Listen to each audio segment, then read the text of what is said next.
8.5 கோடி மக்கள் தொகையில 3.5 கோடி கிராமப்புறம், நாம 39,000 கோடி. இந்த மாதிரி அல்வாவை எங்கேயாச்சும் இந்தியாவில் பார்த்துருக்கீங்களா? இதை நாங்க பேசக்கூடாதாமா. இதுல அடுத்த கட்ட அல்வா பாருங்க. இதுல கிராம சபையை கூட்டுறாங்க, எல்லாம் கிராம சபைக்கு ஒடியாங்க. சரி, மக்கள் ஏதாவது ஸ்கீம் அனௌன்ஸ் பண்ணுவாங்க போனா மோடிக்கு எதிராக கொடி பிடிங்கிறான்.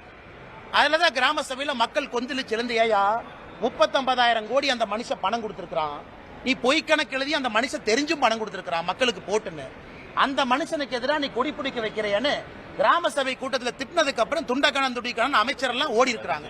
அண்ணன் KKS ராமச்சந்திரனை பார்த்தேன். அதனால் பத்திரிகை நண்பர்கள்ட்ட அன்பான வேண்டுகோள், இந்த 100 நாள் வேலைவாய்ப்பு திட்டத்தினுடைய ஊழலை பெரிய அளவில் நீங்கள் எடுத்து பேச வேண்டும் என்று தாழ்மையோடு நான் கேட்டுக்கிறேன். ஏன்னா இது ஏழை மக்களுக்கு போற காசு. இதை ஏன் சீரியஸா நான் பேசுறேன்? நான் அரசியல் பேசினா கூட இது ஏழை மக்களுக்கு போற காசு.